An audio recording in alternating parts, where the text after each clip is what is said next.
Rahim bilang Wahidiyah, Pramuka Wahidiyah, anaknya Rama. Orang Rama kan begitu, masuk orang Rama. Tuh, Pak Rama tuh, ya coba Wahidiyah, Pramuka Wahidiyah, anaknya Rama. Tuh, hanya senyum. Lek senyum untuk hum yo yo ora. Oke, generasi milenial ini lek senyum TikTok ya namanya. Hah? Ada apanya? Ting gitu ya? Oke, ting. Ayo. Wahidiyah. Oke, pinter. Siapa yang tadi usul? Nanti kasih hadiah.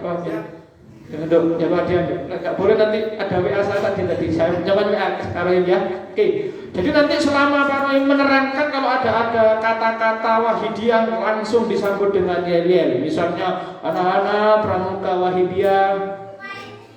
Loh, piye dong? Mulai, pokoknya nanti kalau ada kata-kata Wahidiyah, anak-anak, loh, nggak ada lagi.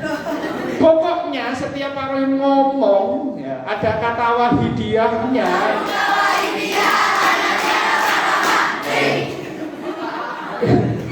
Ting kok geger, tingnya senyum dong Rama ya. Kalau sampai tidak beriel, seluruh ruangan saya hukum. Pokoknya kalau ada kata-kata Wahidiyah ini ada. Oke, begitu ya. Oke, awas, perhatikan. Didengarkan betul-betul. Apakah masih efektif kegiatan pramuka di era milenial? Nah, itu materinya yang saya akan sampaikan di gerakan pramuka SMP SMA Wahidiyah kali ini. Oke. Jadi materinya ini ada ya. Jadi nanti kita akan bagi menjadi tiga poin. Yang pertama adalah pramuka, yang kedua adalah era milenial, kemudian kita gabungkan efektifkah pramuka di era milenial. Apa itu era milenial?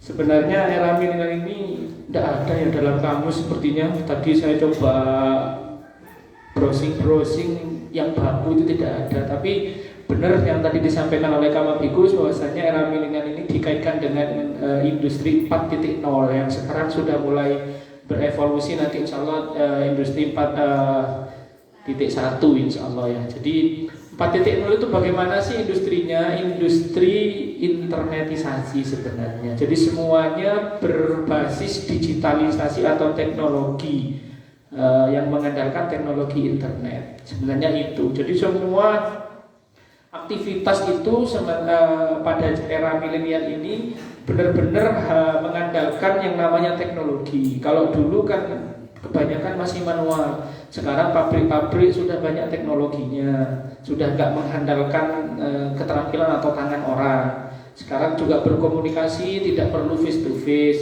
tidak hanya 1-2 orang, bahkan ribuan orang bisa berjumpa satu kali momentum di dalam internet. Jadi teknologi intinya ya. Jadi milenial ini ya berkaitan dengan generasi yang benar-benar dituntut untuk menguasai teknologi di berbagai bidang pendidikan itu teknologi, bidang sosial, kesehatan, perdagangan itu sudah teknologi. Sekarang mau beli jajan, mau beli makanan, minuman sudah tidak usah lagi kemana-mana, tinggal GoFood, ya GrabFood, itu milenial namanya. Jadi milenial itu apa sih sebenarnya? Milenial itu adalah zaman di mana kehidupan atau aspek kehidupan itu dipengaruhi oleh teknologi. Ya, jadi itu era milenial. Jadi kalian ini anak-anak SMA, SMP Wahidiyah ini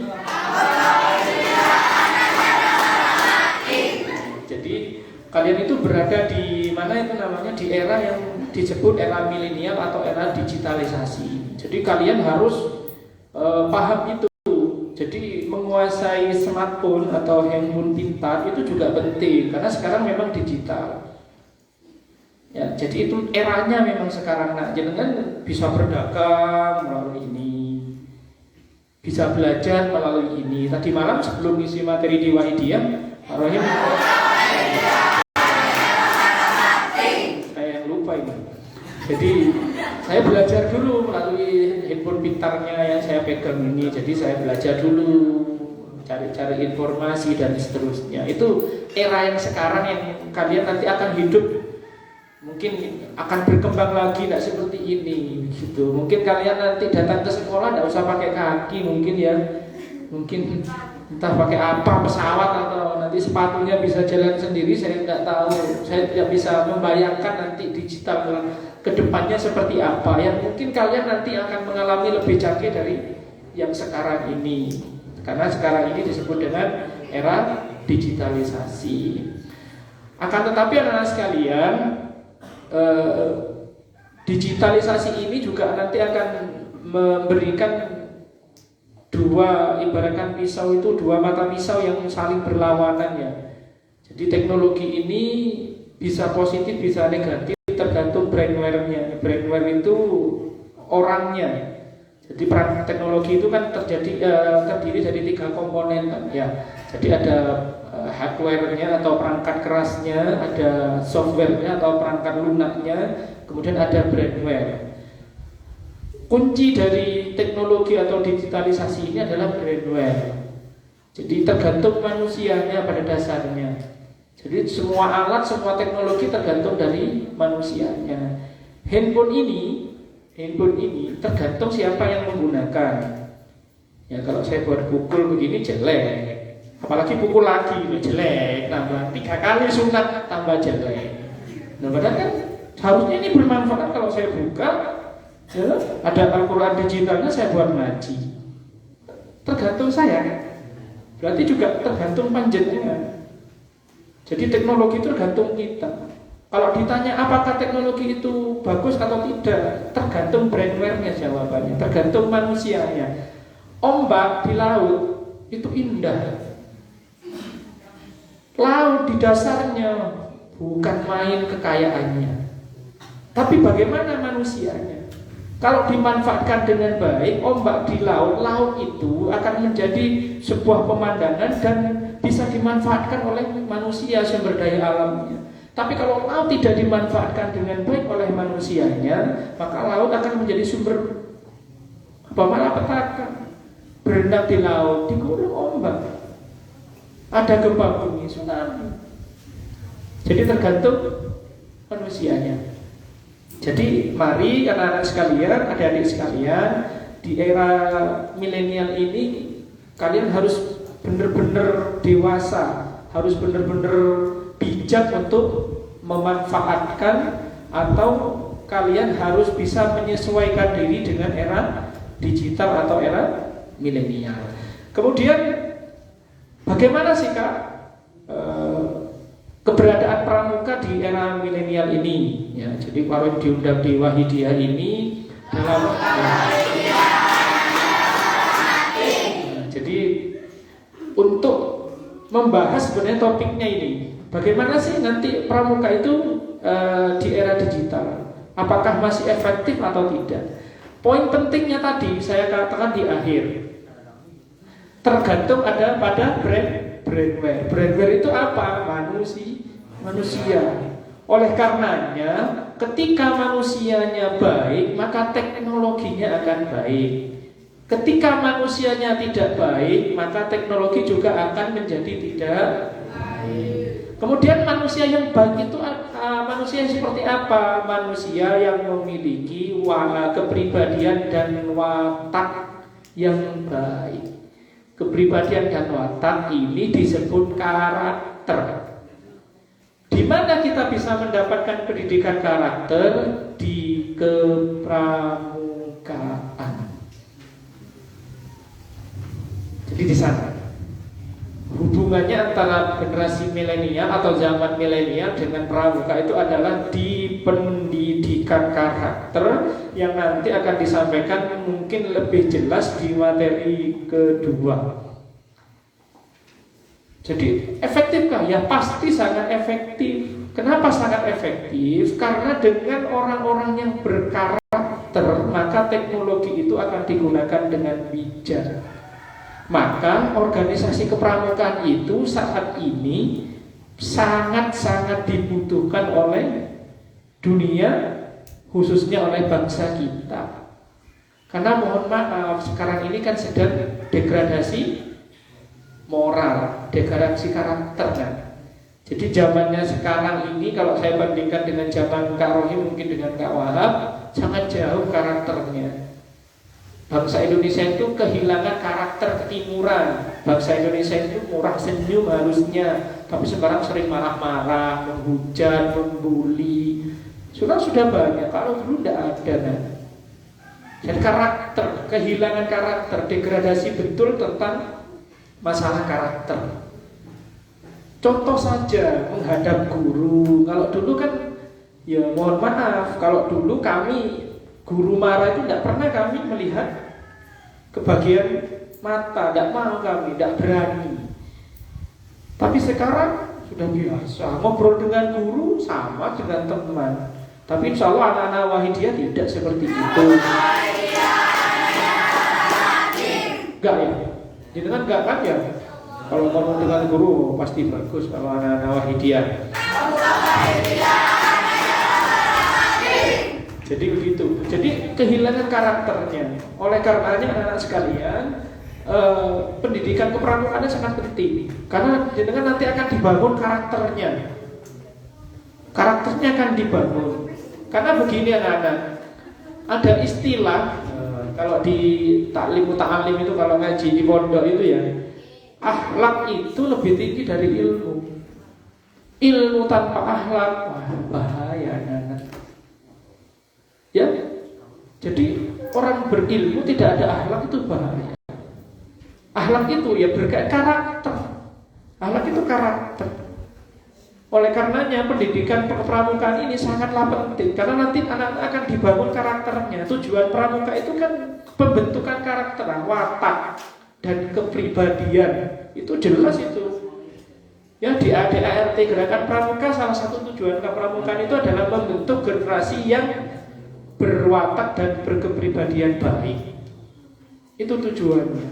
Oleh karenanya sangat relevan kalau pramuka ini benar-benar menjadikan tonggak penggerak ya generasi muda untuk menghadapi generasi atau menghadapi zaman milenial. Sangat penting. Nanti kalau jenengan sudah karakternya kuat, teknologi masuk seperti apapun nanti, insya Allah panjenengan pasti akan bijak dan kuat menghadapi itu. Karena kalau tidak kuat, teknologi bahaya, sangat berbahaya. Ya, sangat berbahaya bagi kehidupan anak-anak, bagi kehidupan orang di sekitarnya anak-anak. Karena teknologi itu ketika tidak bijak brainware-nya, manusianya, maka nanti akan sangat merugikan. Oleh karenanya pembentukan karakter para brainware generasi muda di negara kita ini menjadi sangat penting untuk menghadapi era milenial. Itu penting. Itu poin yang kedua anak-anak sekalian. Jadi di era milenial ini, jenengan ini nanti butuh yang namanya penguatan karakter. Dan di mana itu adanya? Di pendidikan pramuka itu tidak ada celah sama sekali anak-anak sekalian. Dari segi agama, sosial, semuanya masuk. Apalagi penegak ya, yang penegak, apalagi. Jadi pramuka itu kan ada siaga, penggalang. Di sini ada penggalang ya. Penggalang itu SMP. Yang penggalang katanya. Oke, yang penegak kata. Oke. Jadi pramuka itu dibagi usia ya. Jadi ada siaga, penegak, penggalang. Itu semua ada kiasannya. Pernah sudah nyampe materi kiasan dasar? Kiasan dasar gerakan pramuka. Kiasan dasar gerakan pramuka itu kenapa kok ada penggalang, siaga, penggalang, penegak? Itu sebenarnya pada saat perjuangan kemerdekaan. Siaga itu melambangkan pada saat bangsa ini menyiagakan diri menuju kemerdekaan, didahului dengan berdirinya organisasi-organisasi diawali dengan organisasi Budi Utomo dan seterusnya.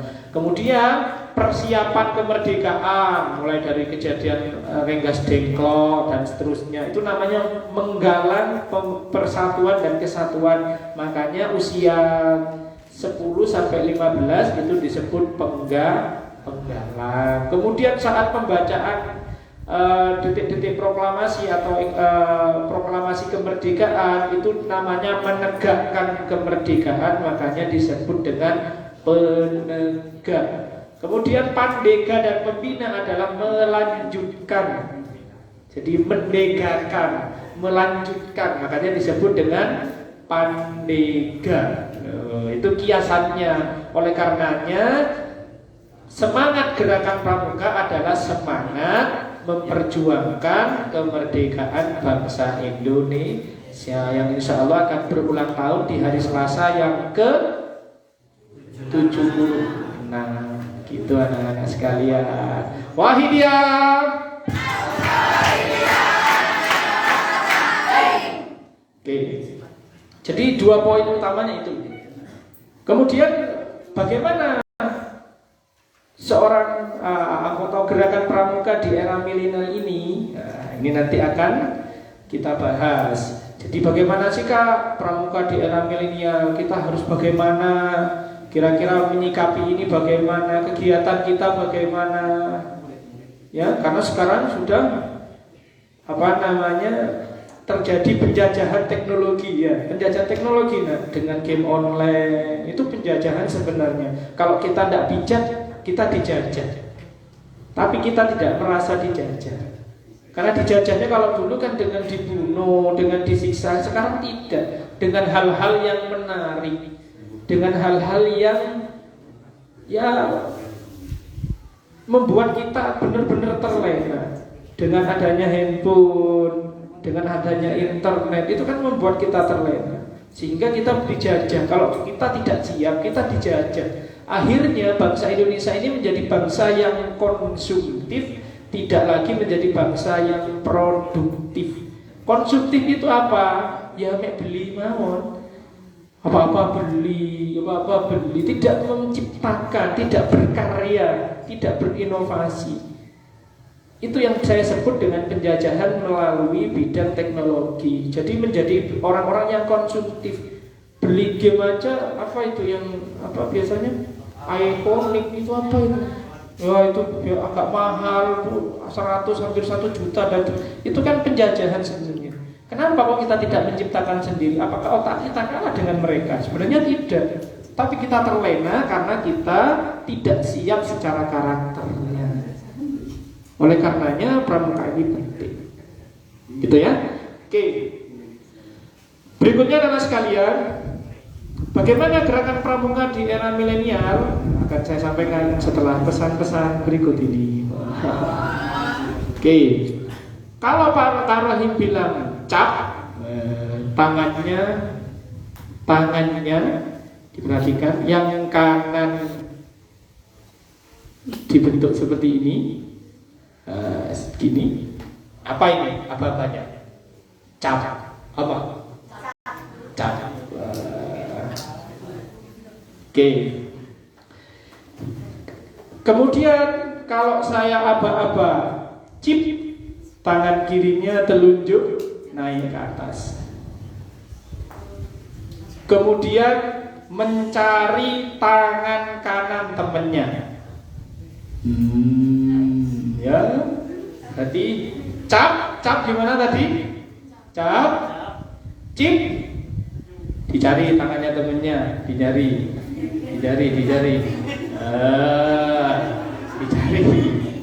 ayo dicari. Oke, sudah dicari. Kalau Karoin bilang, cup, tangan temennya ditangkap, tangan sendirinya kabur. Cap, cip, cap, sudah dimain tangkap aja. Main tangkap aja. Tangkapnya apa babanya? cupo itu baru cap. Cap cap cap. Cip cip cip cip cip cip cip. Cup.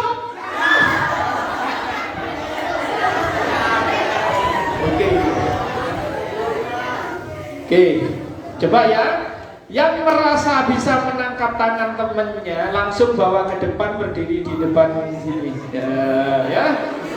Cap, cip, cip, cap, cap, cap, cap, cap.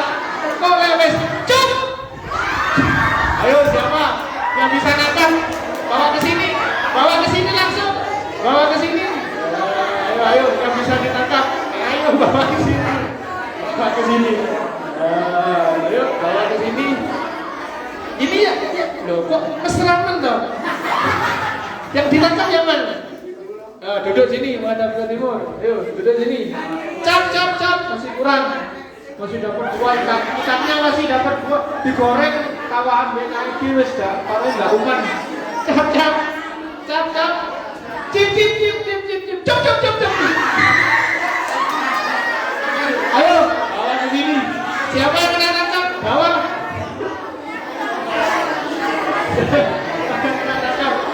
Bawa.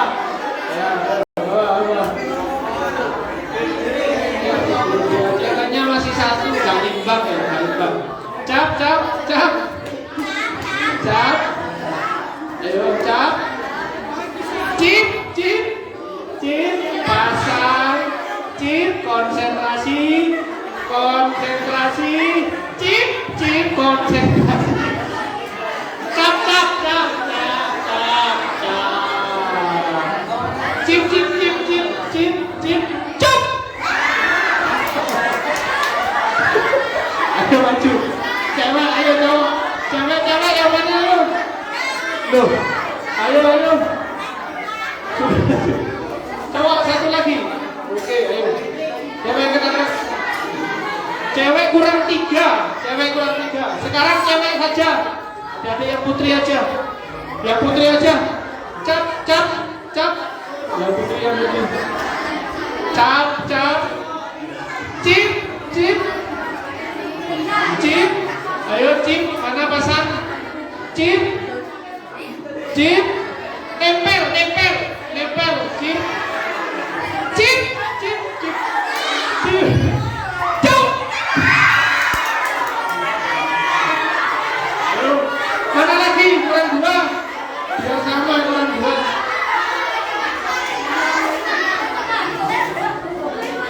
Kurang satu.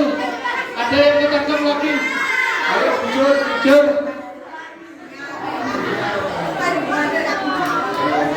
Tepuk tangan untuk kita semua.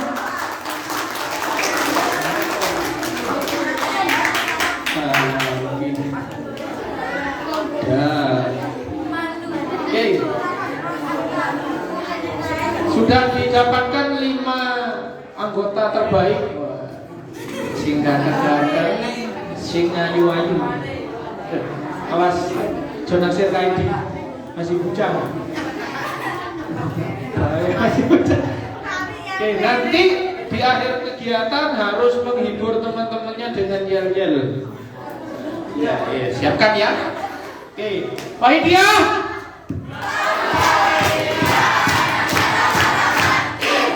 Oke. Bagian akhir adik-adik sekalian, kemudian bagaimanakah gerakan pramuka ini di era milenial supaya benar-benar gerakan pramuka ini relevan. Relevan itu artinya bisa tidak pramuka ini eksis di era milenial? Jawabannya pasti dan mutlak adalah bisa. Kenapa? Karena para generasi muda di gerakan pramuka itu adalah generasi muda yang terlatih dan yang memiliki karakter yang kuat, sehingga di zaman apapun kita pasti menyesuaikan. Jadi intinya di mana Kak? Intinya adalah penyesuaian diri. Panjenengan harus bisa menyesuaikan diri. Pramuka, saya sebagai pembina, dengan sebagai peserta didik harus menyesuaikan diri. Tidak hanya kegiatan di alam, tapi juga harus menyesuaikan diri dengan era milenial atau industri 4.0. Dengan teknologi kita harus menyesuaikan. Jadi jangan lantas, saya pramuka, saya tidak boleh pakai ini. Tidak begitu.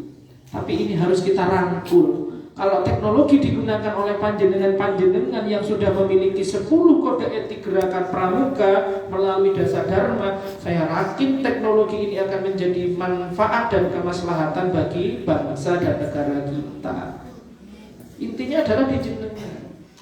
Makanya sekarang kita menyesuaikan kegiatannya sudah harus diinovasikan dengan kegiatan-kegiatan teknologi. Jadi kegiatan teknologi. Bagaimana contohnya? Contohnya ya kegiatan bisa online, bisa daring, ya, komunikasi dengan temannya. Apakah Simapur Morsosandi digunakan? Iya digunakan. Karena pramuka itu tidak bisa lepas dari alam bebas. Pramuka di kelas mawon bukan pramuka. Nah. Sudah kemah berapa kali jenengan? Di mana kemahnya? Di depan protesun agama bikusu. Mau ngarepe sekolahan Pak. Udah ngarepe mainan. Cari alam bebas. Pramuka itu butuh alam. Kita harus menyatu dengan alam. Mengenal tanda jejak misalnya alam. Karena memang dulu Lord Border Power of Gilead itu, Bapak Pandu Dunia itu awalnya mendirikan pramuka itu memang adalah karena mereka berjuang dalam perang. Awalnya begitulah. Jadi Border Power itu adalah panglima perang Inggris, kerajaan Inggris. Dia mempertahankan sebuah pulau, saya lupa namanya. Karena dia terdesak, dia akhirnya membentuk 25 orang pemuda yang ditugasi untuk membantu dalam perang. Membantunya ringan, menyampaikan pesan, memberikan jalan di hutan-hutan itu. Keterampilannya begitu.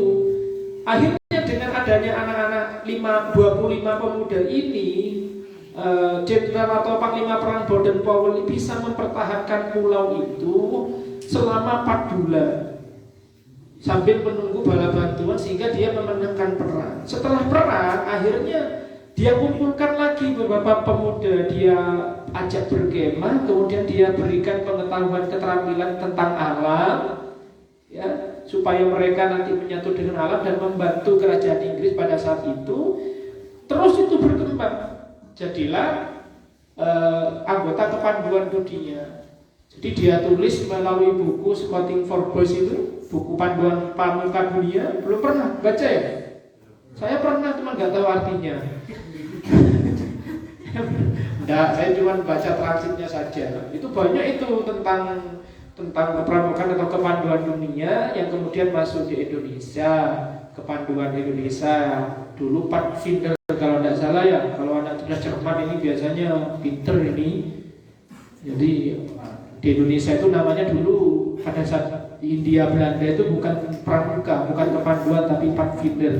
Itu didirikan oleh kolonial Belanda. Kemudian oleh Insinyur Juanda dulu ke Bung Karno baru diresmikan dengan nama kepanduan. Kemudian berubah lagi, berevolusi menjadi gerakan pramuka. Jadi itu anak-anak.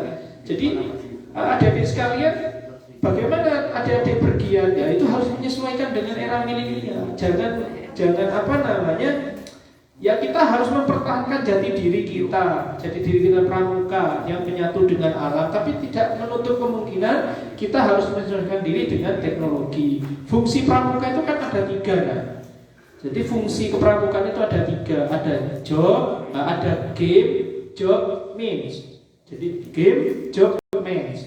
Game itu apa? Permainan. Pramuka itu berfungsi untuk permainan memang. Makanya banyak game-game seru, banyak permainan, nyanyian. Karena pramuka yang saya awalkan dijelaskan di awal tadi adalah kegiatan yang menyenangkan.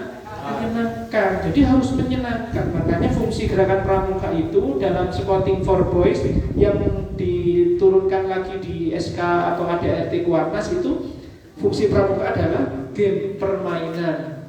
Pramuka itu penuh dengan permainan dan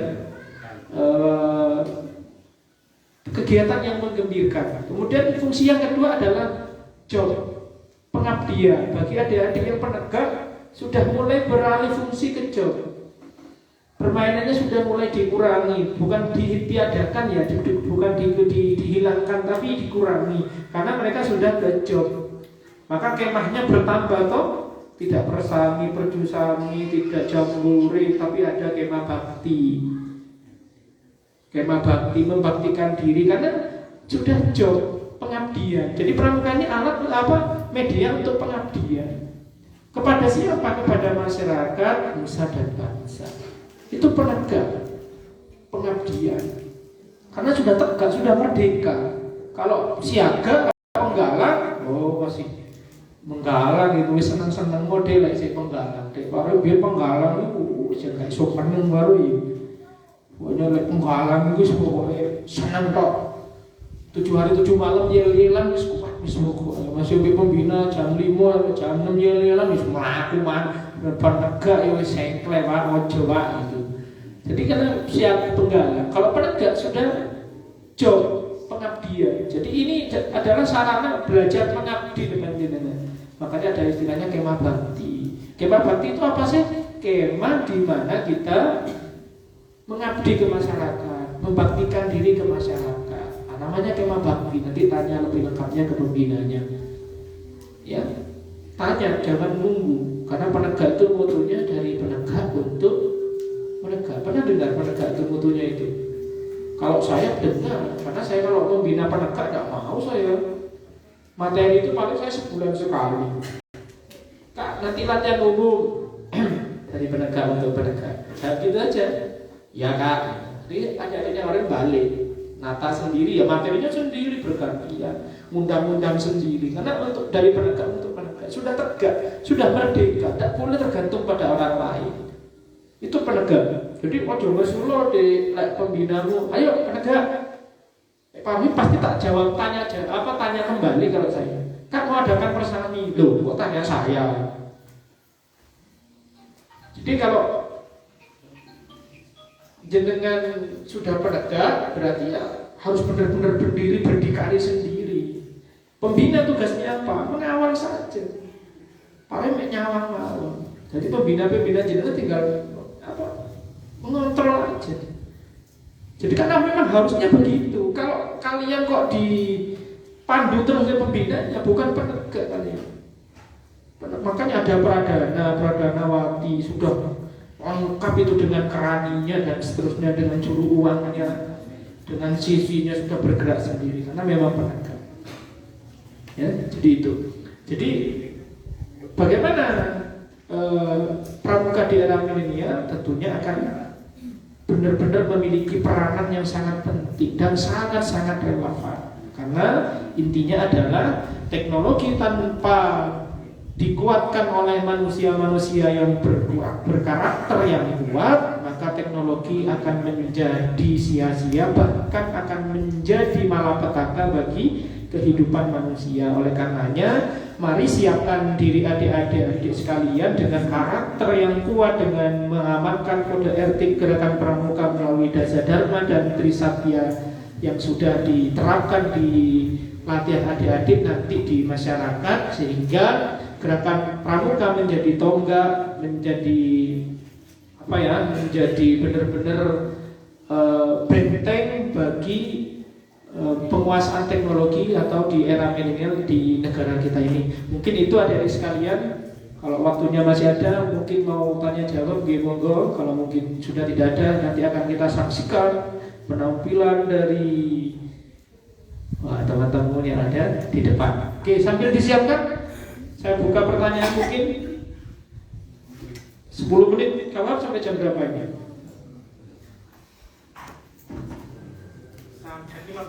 15 menit lagi. Monggo. Mungkin ada yang silakan. Nama? Loh, kok saya mikir namamu siapa?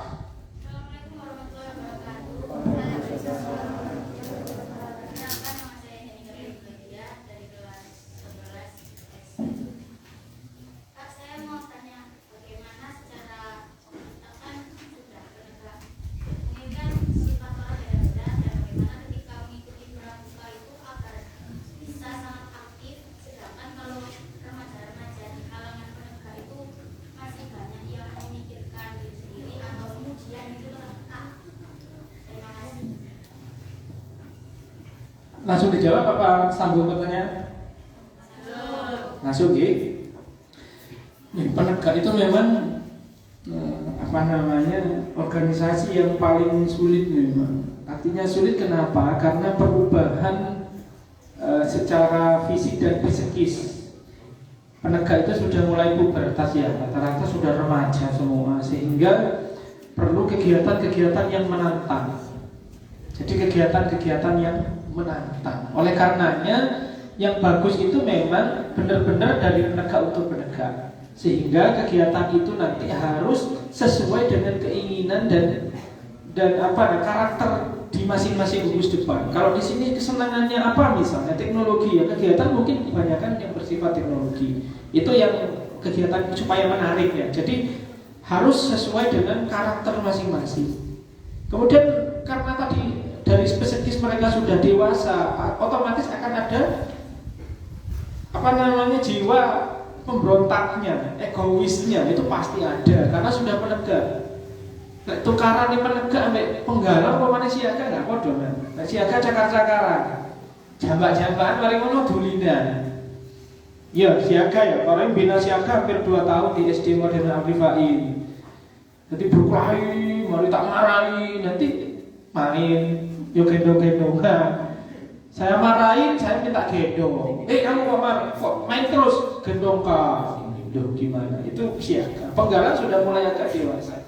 Penegak ini memang unik, karena karakternya nanti akan keluar semua. Sifat manusia itu kan baru kelihatan kalau sudah pubertas, sudah penegak. Itu baru ketemu, egoismu nanti ketemu.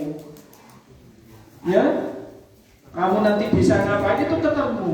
Kalau sudah gak menemukan itu, jadi nanti akan sulit berkembang orang itu. Bagaimana caranya? Ada nama istilahnya problem solving. Problem solving itu adalah memecahkan masalah berakar dari masalah. Jadi masalah itu adalah, ini poinnya ya, masalah itu adalah alat untuk mendewasakan kita. Tanpa masalah jenengan tidak akan dewasa. Tanpa masalah jenengan tidak akan dewasa. Jadi ada namanya problem solving. Problem solving itu nanti, ini malah nyelempet. Jadi lingkaran penyelesaian masalah. Jadi kalau para guru belajar problem solving, masalahnya apa? Nanti ada garis, beberapa garis. Masalahnya muncul dari sini, dari sini, dari sini, dari sini. Kemudian kok bisa masalahnya ini ada? Nah, itu nanti. Karena ini. Penyelesaiannya bagaimana? Ini. 1, 2, 3. Penyelesaian 1 nanti mengembang lagi. Minusnya di sini, plusnya di sini. Penyelesaian 2, minusnya di sini, plusnya di sini. Ini namanya problem solving. Memecahkan masalah berasal dari masalah. Maksudnya ya kok? Ya masalah itu tadi yang digunakan untuk menyelesaikan masalah. Pendewasaan. Makanya musyawarah, dibentuknya Dewan Ambalan itu tadi ya untuk menyelesaikan masalah. Berkumpul musyawarah ambalan, ada masalah apa? Musyawarah ambalan. Karena nanti kalian organisasinya sudah organisasi mandiri ya. Jadi pembina itu letaknya sepertinya kalau tidak salah di Dewan Kehormatan. Di sana ada pradana dan seterusnya, dikontrol oleh Dewan Adat. Masalah itu biasanya dipecahkan di Dewan Adat. Jadi pradana, Dewan Adat, kemudian Dewan Kehormatan. Itu loh kalau masalahnya sudah besar itu sudah nanti di lingkaran itu. Karena organisasi kan. Jadi masalahnya harus diselesaikan secara organisasi. Jadi kalau sudah ada organisasi, individu harus dilepaskan. Ini masalahnya organisasi, berarti diselesaikan secara organisasi. Masalah misalnya secara ketertiban, misalnya pelanggaran, itu masalahnya ada di Dewan Adat. Dewan Adat itu apa? Dewan yang mengawal adat istiadat ambalan. Kalian sudah punya adat istiadat ambalan? Sudah ya? Sudah. Melalui apa? Sandi ambalan. Sandi ambalan itu nanti turunannya adalah ke adat istiadat. Jadi sandi ambalanmu apa?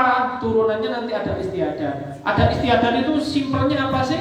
Tata tertib.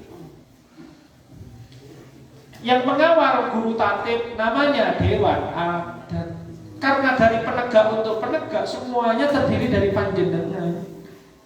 Itu penegak uniknya. Jadi kalau masalah bisa diselesaikan oleh lingkup penegak pembina, haram hukumnya. Kalau saya ya, kalau pembina yang lain tidak tahu. Kalau saya haram hukumnya, saya langsung turun tangan. Pasti saya suruh selesaikan. Ya silakan musyawarah.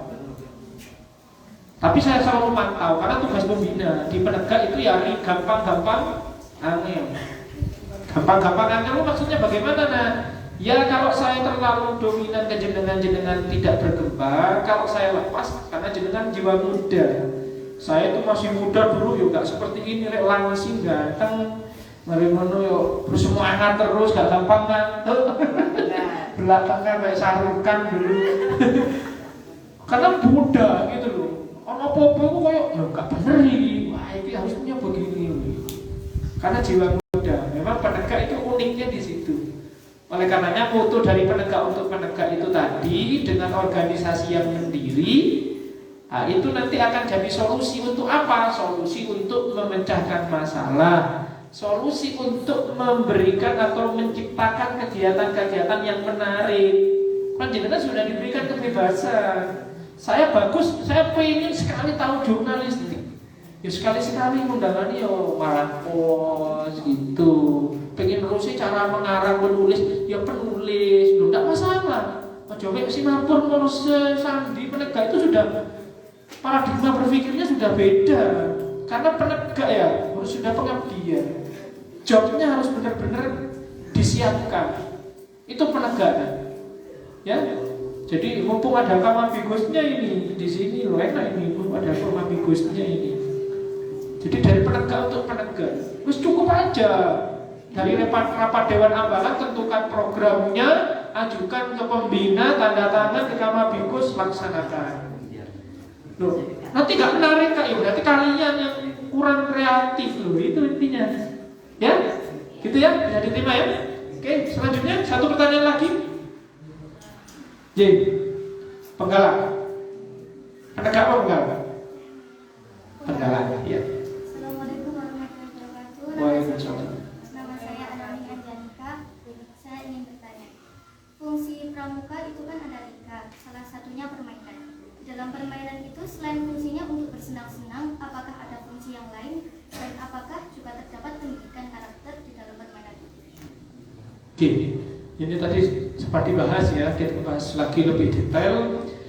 Fungsi gerakan pramuka itu adalah ada 3. Yang pertama adalah game. Itu pertama game. Nah, jadi fungsi pramuka itu pertamanya game. Di Scouting for Boys itu juga sama. Fungsinya adalah game. Ya, permainan. Jadi menggembirakan main-main, tetapi harus mengandung unsur pendidikan. Nah, ini yang ditanyakan. Apakah dalam permainan itu pasti ada mengandung unsur pendidikan? Ya. Contoh sederhananya, pendidikan apa? Pendidikan karakter. Bukan matematika, bukan IPA, bukan bahasa Arab, bukan agama, bukan sosial, tapi karakter. Pendidikan karakternya apa? Ditunjukkan oleh teman-teman kalian di depan. Apa? Sportif. Oh, tangannya ketangkap harus maju, dihukum yel-yel. Sportif kan dia maju. Apakah ini bukan karakter? Karakter. Pendidikan itu jangan muluk-muluk, dari sederhana dulu, dari dasar dulu. Karena pada dasarnya pendidikan itu adalah prakteknya yang penting. Ya toh? Hafal Al-Quran ya kali prakteknya. Apa yang berguna? Tidak. Ya toh? Sederhana kan ini? Apa kalian merasa? Tidak merasa, tapi ini pendidikan. Nanti di masyarakat mereka akan seperti ini. Kalau mereka salah ya berarti mereka akan mengaku salah. Kalau mereka benar akan benar. Karena karakter yang ditanamkan. Lek wong sing gak bertanggung jawab, tadi ditangkap gak maju, yo sopo ngaku. Loh, ditangkap gak maju, berarti kan dia gak berani. Padahal jelas instruksinya. Yang ketangkap silakan maju dulu. Itu karakter. Dicontohkan oleh 10 teman-temanmu yang ada di depan. Pendidikan itu yang tidak terasa ini adalah pendidikan karakter. Contohnya banyak, pramuka itu kan banyak. Di depan kalian setiap hari itu contoh konkret dari pendidikan pramuka yang seperti main-main seperti ini. Siapa? Kak Wahab. Itu contoh konkret. Apa berhasil kata tepuk itu? Kamu tepuk jadi kepala sekolah itu. Apa biar nggak tepuk itu? Tepuk oh kayak kan itu. Yang golong-golong, yang kema terus mengalas, yang gak adus terus dino terus bengi, yang makan mie sampai duwowo, kan begitu. Itu contohnya. Jadi pendidikannya di situ deh. Karakter ya. Karakter ini tidak kasat mata tapi bermanfaat. Saya ingat betul pesan pembina saya dulu, Kak Abdul Khalid namanya, lek jenengan ikut pramuka merasa nanti di masyarakat tidak bermanfaat, nang mau jaluk wae aku. Loh bener ini. Tapi memang betul kalau telat apel latihan itu harus di depan. Sehingga kami berusaha datang apel itu paling awal, baru harus disiplin. Lek ada orang bicara, pembina bicara, kan tidak boleh rame loh. Nah itu terbawa dengan kebiasaan karakter yang ditanamkan di pramuka. Tadi saya diundang jam 10, saya jam 9 sudah berangkat ke Sasa, gak pernah. Karena merasa tanggung jawab. Saya sebenarnya harusnya ngisi materi beberapa minggu yang lalu yuk. Tak anggap utang nang Wahab yuk. Hari ini sebenarnya saya tidak bisa kalau pagi. Karena saya juga kepala madrasah, jadi harus selalu standby paling tidak mengawas gitu. Tapi karena memang ditagih utangi harus tanggung jawab ya. Jawabannya ada itu di bawah kosong. Ya lek utang tak sahur begitu. Begitu saya ke Wahab gitu. Gimana lagi? Itu orang pramuka dan banyak orang Kak Happy, orang sukses ini dari pramuka. Loh, kalau ini loh, saya ceritakan ini, cerita jelek ini tapi bagus. Loh, cerita jelek tapi bagus. Saya waktu MTS-nya dulu di Al-Islam Batur saya ini orang sudah biasa kompetitif memang. Saya orang nggak pengen kalah ya. Kalau lomba itu saya pengennya menang. Orang lomba kok pengen kalah di. Saya di SMP itu dulu lumayan cerdas ya. Lumayan ya. Karena saya pasti 3 besar. Ranking 1, 2, 3 itu pasti saya. Tapi ya 3 tok. 3 besar kan pasti, tapi ya 3 tok ya. Gak tahu luru, gak tahu siji, 3. Karena yang 2 cewek teman saya itu pinter. Saya kan pinter cewek ya biasa nih. Jarang-jarang cowok itu menonjol secara akademik. Tapi ada beberapa menonjol pasti bagus. Di SMA saya secara akademik melorot. Saya paling banter itu ranking 6. Tapi saya SMA pada saat itu saya jadi pembantu pembina di Al-Islam Batur. Di Kanggara dulu saya asisten pembantu pembina. Saya berjuang 1 tahun. 1 tahun 3 semester saya berjuang mati-matian. Notok parahin di ranking 6. Notok iku nek ranking 6 wis sinau bengi wis buku tak keloni wis pokoke apa dibuka. Notok ranking 6. Setelah itu bagaimana sikap saya? Karena penegak kan, saya sudah berpikir aku kok gak ranking, aku tak non akademik ya. Akhirnya saya gedung di pramuka, wis gak boleh wis baru pramuka osis, wis gitu tak parahin nyanyi yel belajar di tengah hutan kema 3 hari 1 minggu dan seterusnya terus. Dan ternyata itu yang membentuk pribadi saya sampai sekarang seperti ini. Jadi kenapa kok jelek? Karena saya meninggalkan akademik saya. Termasuk di bangku perkuliahan saya meninggalkan akademik. Bukan ditinggalkan penuh loh, gak pernah kuliah. Kuliah lah saya 1 minggu paling ya 2 kali, 3 kali. Jadi tetap, tapi organisasi saya, pramuka saya tidak pernah saya tinggal. Belajar terus saya di pramuka. Jadi menjadikan saya seperti sekarang berdiri di depan adik-adik yang memakai kacul leher ini. Saya yakin kalau Pak Edi juga mengalami hal itu. Jadi ilmu yang didapatkan apa? Karakter. Karakter itu terbentuk dari apa? Kebiasaan. Permainan itu pembiasaan, nah. Sportif yang pertama, disiplin. Apa nggak disiplin tadi? Kalau nggak disiplin nyabutnya ketangkep kalian. Itu kan secara akal belum bisa kalian terima. Nanti kalau sudah berdiri di depan seperti kami, itu pasti kalian akan ingat, oh iya ya dulu saya ditanamkan seperti itu. Saya ingat itu hujan-hujan, waktu apel, karena takut hujan kami tidak keluar. Setelah kami keluar, sama pembina diajak main bola. Ayo main bola. Berdiri semua yang tadi tidak ikut, berdiri main bola, persiapan bola taruh tengah lapangan. Wah, hujan-hujan nanti berat kalau pakai kaos, dilepas aja kaosnya. Wah, seneng atau penggarap seneng gitu. Dibuka. Yuk, setelah ini kita mulai. Oke, Pak. Sudah bagi posisi. Baris dulu, baris. Kenapa tadi tidak ikut apel? Takut hujan, Pak, sakit. Loh, sekarang kok nggak takut sakit? Karena main di jalan. Kalau penggarakan kan lugu di Jawa. Oke, sekarang pemanasan dulu, push up. Suruh push up. Kulung-kulung, jadi nggak main bola. Dihukum ternyata. Jadi dihukum ternyata. Dan itu penanaman karakternya. Kalau kita salah berarti kita dapat hukuman. Maka kita akan takut berbuat salah. Nggak nyaman. Kayak kita berbuat salah nggak nyaman. Itu pendidikan wah luar biasa. Nah.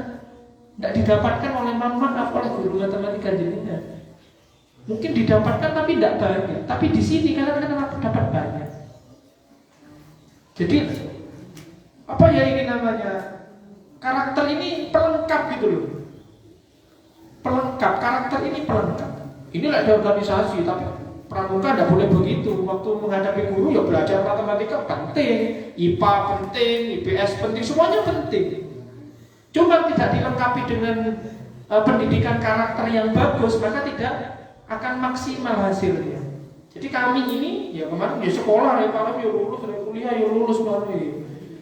Saya skripsinya malah peran pramuka dalam pendidikan karakter di madrasah. Itu skripsi saya judulnya. Jadi saya angkat itu di skripsi saya ketika saya menempuh pendidikan di S1 di sarjana. Tetap itu penting. Saya tidak terlalu frontal kok. Kalau nggak ada kegiatan pramuka saya nggak izin. Tapi kalau ada kegiatan pramuka saya izin. Saya ingat betul SMA dulu sering izin, tapi orang-orang kantor sudah ngerti saya kegiatan. Jadi apa itu game itu gunanya? Ya penanaman karakter dari hal yang sederhana. Hipnotis itu kan penting kan ya. Kadang-kadang kita kan nggak kerasa ya, nggak kerasa. Harus apel misalnya. Kalau tema kan ada jadwalnya toh. Pagi apel, gitu, sore apel, waktunya makan jam berapa. Itu karakter apa? Disiplin. Waktu ini makan ya mangan, waktu ini materi, waktu ini tidur membina mulak lele, tidur, gak ngantuk Pak, tidur, gak ngantuk Pak. Tapi kan dipaksa terus, kenapa? Penanaman karakter, mana? Disiplin. Boleh kalian terbiasa disiplin, nanti terbawa di kehidupan kalian. Nah. Paham ya maksudnya ya? Jadi karakternya, semua pramuka itu permainan, perkemahan apapun itu yang dilaksanakan oleh organisasi gerakan pramuka itu pasti bermanfaat. Di mana? Di pembentukan karakternya. Cukup? Seimbang. Ada pertanyaan? Cukup ya? Loh, kalau ada tidak apa-apa. Yang cowok, ya satu aja, cowok. Tadi cewek saja yang tanya, cowok. Ujo takon anak kowe to kan anakku, si cili. Ayo saya cowok. Ya wis siap mau wiritan enggak? Oh, telepatinya bagus anak nawai dia ya.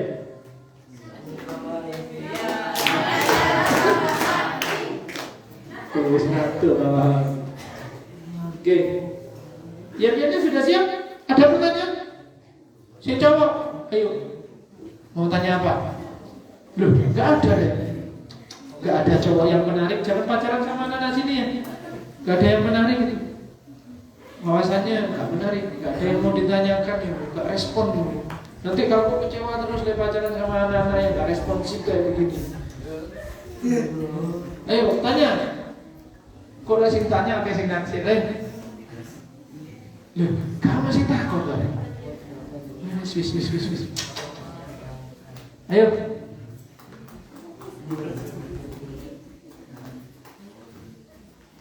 Ayo persiapan, Yel, coba dulu apa cewek dulu? Iya dong, imam yang bisik. Makmum ngamburi. Ayo imam, siapa sih imam? Pimpin mam. Dari cak percil, aku sholat di buri imam. Wudu aku di buri maidi. Orang aku di buri imam. Orang imamnya lo Pak Maidi. Aku di buri imam nggak percaya. Ayo imam nih. Ayo, jadian penutup. Ayo.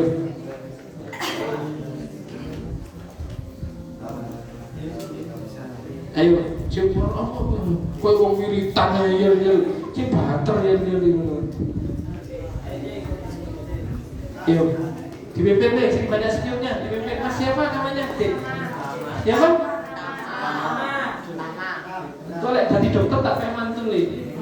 Dadi dokter sih ya.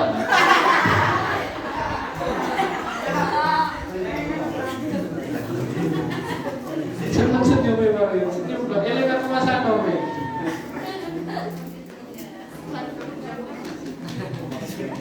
Rudy kan apa tuh ya? Apa? Free Fire ya? Ayo, tambah dipimpin. Ya ayo. Berdiri boleh, duduk boleh. Duduk. Boleh, ayo, coba. Hati nanti kan.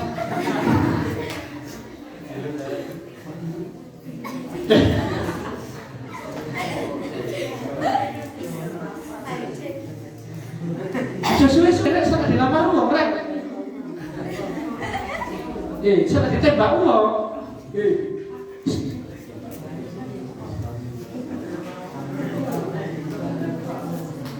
Si biru, kayak. Ayo, taman, bebek. 1, 2, 3. Ayo. Berdiri kabeh. Oh, berdiri semua. Ini tepuk tangan untuk teman-temannya. Semangat.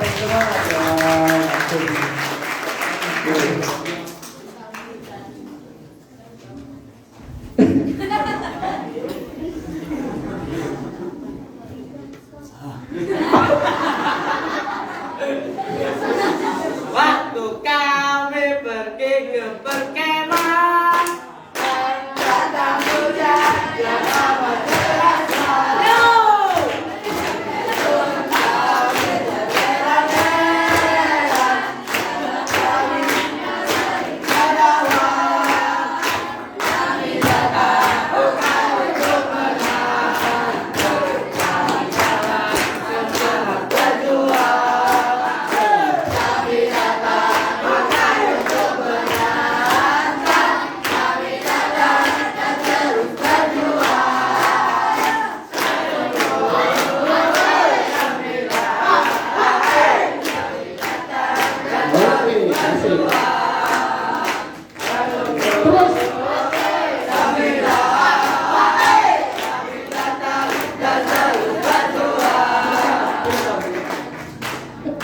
Sudah?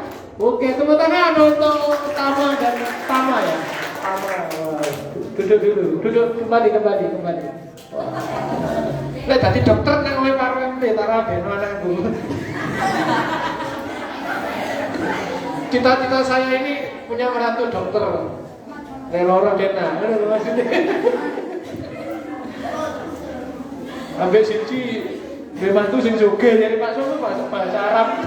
Dari Pak bahasa Arab. Cita-cita saya jadi orang kaya. Saya bukan cita-cita orang kaya itu wallahi kebutuhan. Yang cewek aja mikir suwe-suwe kok golek maneh. Aja mikir suwe-suwe kok golek maneh. Wis lek diterima lek ora-ora, aja trimo sing ora-ora. Jangan taruhin lek yo lek ora ojo yo sing ora telah ngono lho rek. Mawal guyu lho, paling nembahe bojone ngono rek. Ayo. Tangan. Mantap. Lek lomba yel dikek ngarep ya, dikek ngarep lek. Lomba yel senyum. Wah. Lomba yel itu intinya di mana senyum. Kok lek lomba yel iso banter tapi senyum pasti menang. Lek gak menang jurine kandhane karo iki. Sopo jurine lomba yel wis senyum. Karena senyum itu angel. Loh bener lah, lomba yel intinya senyum. Loh bener. Itu rumusnya apa Roy? Lek lomba yel kita harus senyum. Jadi pas sutet kan. Sing was iki jurine iki. Arek iki lomba yel po. Contoh sederhana ini, contoh. Kemarin ikut lomba senam senas kuartir nasional. Saingannya teman-teman penegak dari Bali. Bagus nah. Bali itu bagus. Nanti bisa dilihat di videonya. Kalau tidak salah VLSP kalau tidak salah ya. Bali bagus kostumnya, masya Allah, gerakannya anaknya cuantik. Tapi baru ke teman-teman yang ikut lomba di pangkalannya Karoin senyum. Senammu bagus bagaimanapun tidak bisa senyum, dan saya kirim videonya. Jadi mereka rekaman itu 3 hari karena salah terus. Anil Pak mikir sampai senyum, lo mau senam? Jadi mikir kadang-kadang gerakannya, lah wis lali Pak, anil Kak. Tapi begitu mereka sukses juara 1 kuartir nasional, gara-gara apa? Senyum. Nanti kalian lihat nanti saya kirim kalau perlu nanti misalnya kok gak ketemu Kak linknya, nanti saya kirim linknya. Betul itu, lomba apapun itu yang penampilan lah ya, yang penampilan itu lomba tampil ya, lomba senam, nari, senyum adalah yang paling utama. Makanya Pak Roy biasanya mau briefing lomba itu pasti begini. Kamu tampil seperti apapun, kamu apal seperti apapun, kalau kamu tidak bisa senyum ketika tampil, maka peluang kamu untuk menang kecil. Tapi kalau bisa senyum, karena orang itu kalau melihat orang menikmati itu kan jurinya, wah aduh kok api yo, senyum tok ini. Tapi lek senyum salah tok yo padha mek goro.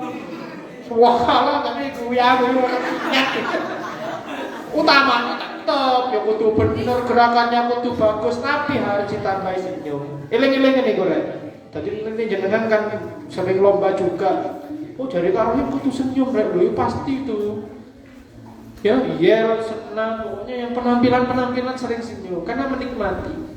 Hipnotis mata namanya. Kalau Karoin sebutnya hipnotis mata. Sudah. Selang golek meneh nggo. Sampun, oke, berdiri ya. Memangnya cewek itu harus begitu ya, Reo?